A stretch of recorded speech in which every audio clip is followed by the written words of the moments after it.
నమస్తే. ప్రస్తుతం మనతో పాటు ప్రముఖ ఆధ్యాత్మికవేత్త, ఆస్ట్రాలజర్, దత్తాత్రేయ గణపతి ఉపాసకులు మురళీధర్ శర్మ గారు ఉన్నారు. గురుగారితో మాట్లాడేద్దాం. నమస్కారం గురుగారు. మహాదేవ. గురుగారు, జూన్ మాసంలో సింహరాశి వారి పరిస్థితి ఏంటంటే పాజిటివ్ ఫలితాలు ఉంటాయంటారా, నెగిటివ్ ఫలితాలు ఉంటాయంటారా? ఎలాంటి జాగ్రత్తలు, పరిహారాలు తీసుకోవాలి గురుగారు? సింహరాశి వారికి ఆల్రెడీ అష్టమ శని నడుస్తూ ఉంది ప్రజెంట్గా. సో ఇదే సమయంలో గురువు వీరికి అద్భుతమైనటువంటి లాభస్థానంలో ఉండడం జరిగింది, ఏకాదశ స్థానంలో. ఈ రాహుకేతుల మార్పు జరగడం, దీంతోపాటు శనేశ్వరుడు జూలై నెలలో వక్రగతి, ఇదే విధంగా జన్మంలో కుజకేతువుల కలయిక కొంత గొడవలకు దారి తీసేటువంటి విధంగా ఉండబోతున్నది.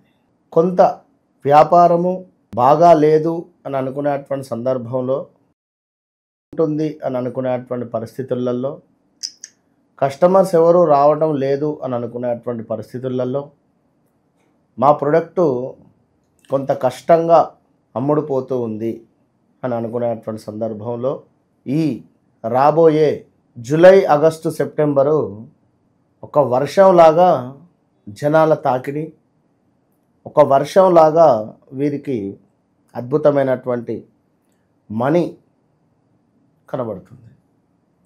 ఇక్కడే ఒక మెలిక ఉంది. ఈ విధంగా జరిగినప్పుడు మనం ఎంతో ఆచితూచి ముందుకు వెళ్ళాలి. సో నా ప్రోడక్ట్ అమ్ముడుపోతుంది కదా అనుకుంటే ఎవడో ఒక్కడు ఒక క్వశ్చన్ వేయడం కానీ, లేదా దాన్ని గుర్తించడం కానీ, లేదా దానిపై ఏదో మనల్ని ఫోకస్ చేద్దామని చెప్పే విధంగా చూస్తారు. చూశారు కదా, ఇప్పుడు మొన్నటి వరకు అఘోరి, లేడీ అఘోరి, తను వచ్చిందా, తన పని చేసుకుందా, వెళ్ళిపోయింది, ఇక్కడికి బాగానే ఉంది. మరలా రావడం, మరలా ఇంటర్వ్యూలు ఇవ్వడం, మరలా టెలికాస్ట్ చేయడం.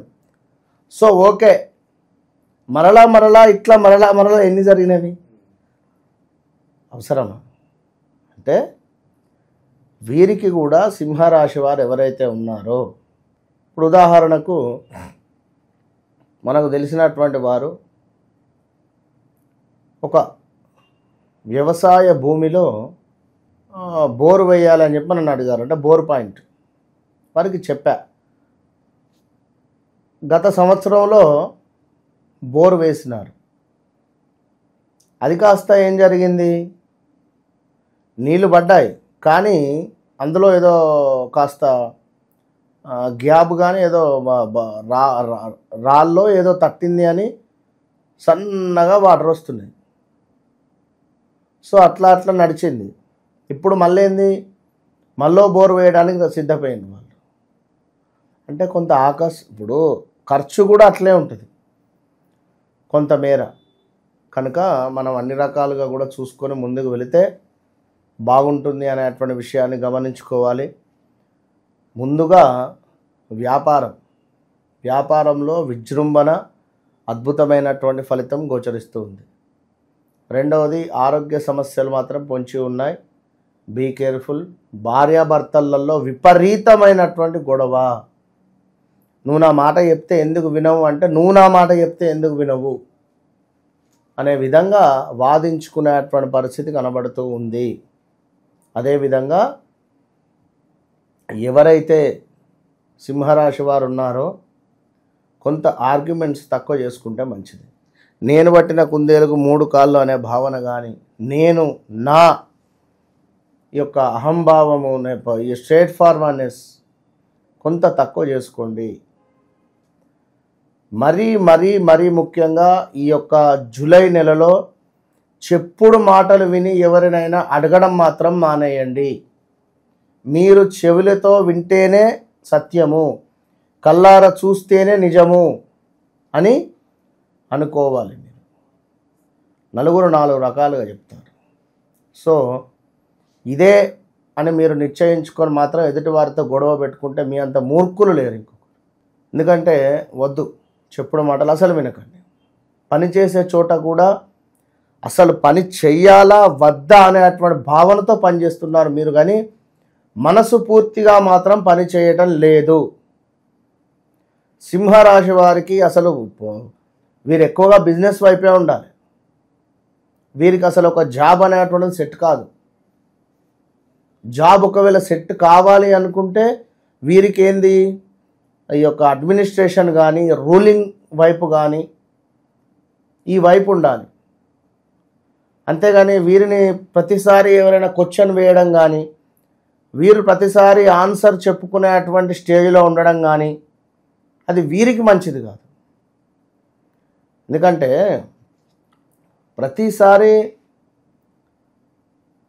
ఇప్పుడు ఒకటి ఉంటుంది ఏంటి, మనకు అమ్మ పులిలాగా నాన్న పులిలాగా ఉండేటువంటి పరిస్థితి. అంటే ప్రతిసారి పులి కనబడిపోతే జోకే అవుతుంది.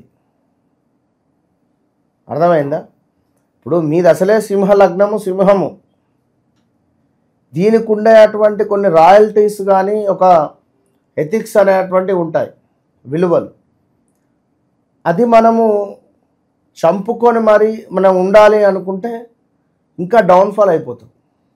కొన్నిసార్లు పట్టుకోవడం కంటే వదిలేయడం గొప్పది అనే విషయాన్ని మీరు గమనించుకోండి. ఇదేదో సినిమా డైలాగ్ కూడా ఉండాలి, నిజంగా చెప్తున్నా. ఎందుకంటే సింహరాశి వారు వీరు ఎందుకంటే ఒక ట్రెండ్ సెట్టర్. వీళ్ళు ఎప్పుడైనా వీరు ఒక నలుగురికి ఉద్యోగం ఇచ్చి నలుగురిని పోషించే స్థాయిలో వీరు ఉండాలి, ఉంటారు. సో అదొకటి గమనించుకోండి. విదేశీ ప్రయాణం అద్భుతంగా ఉంది. వివాహం కాని వారికి ఇప్పుడు టక్కుమని వివాహం జరుగుతుంది. సప్తమ దృష్టిలో శనేశ్వరుడు చూస్తున్నాడు కనుక వెనకట ఈ యొక్క 1.5 year బ్యాక్ వచ్చి మిస్ అయిపోయినటువంటి సంబంధాలు మళ్ళీ ఈ సమయంలో ధనమని వచ్చి మనకు సెటిల్ అయ్యి ఆన్ ది స్పాట్ ఎంగేజ్మెంట్ దాకా వెళ్ళిపోయే పరిస్థితి ఉంటుంది. సో ఈ ఇంట్లో శుభకార్యాలు జరిపించుకునేటువంటి పరిణామాలు గోచరిస్తున్నాయి. కొంతమేర అలసత్వము, అంటే కొంత పని చేస్తేనే అలసిపోయేటువంటి పరిస్థితి ఉంటుంది. శ్రమ ఏదో ఇప్పుడు అంతకుముందు ఒక 3 floors ఎక్కిన ఆయాసం రాని మీకు ఇప్పుడు సింగిల్ ఫ్లోర్ అంటే పూర్తిగా ఫస్ట్ ఫ్లోర్ పోకముందే ఆయాసం వచ్చే పరిస్థితి ఉంటుంది. శరీరం అట్లా బద్ధకస్తంగా అలసిపోయేటువంటి పరిస్థితులు కూడా ఉంటాయి. అది మీ తప్పు ఇంకెవరిదో కాదు. సో చక్కటి ఆహారాన్ని తీసుకోండి. మంచి దాన్ని ఏమంటారు, విటమిన్స్ ఉన్నటువంటి ఫుడ్ను మీరు స్వీకరించే ప్రయత్నం చేయండి.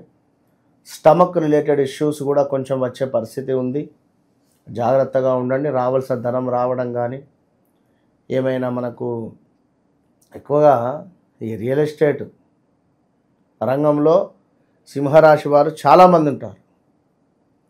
సో కొంతమేర అమౌంట్ మనకు రిలీజ్ అయ్యే పరిస్థితి అయితే గోచరిస్తూ ఉంది.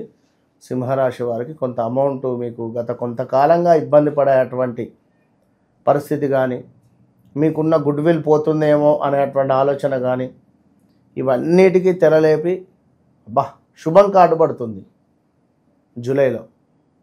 సో చాలా అంటే చాలా బాగుంది. అయినప్పటికీ అష్టమ శని కనుక మీ నీడను కూడా మీరు నమ్మద్దు, ఇది కూడా గమనించుకోండి.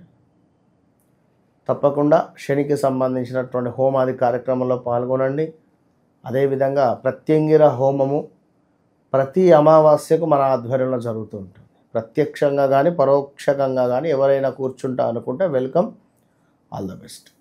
ఓవరాల్గా జూలై మాసంలో సింహరాశి వారికి ఏ విధంగా ఉండబోతుంది, ఎలాంటి జాగ్రత్తలు తీసుకోవాలి, చాలా బాగా వివరించారు గురుగారు. ధన్యవాదాలు. మహాదేవ.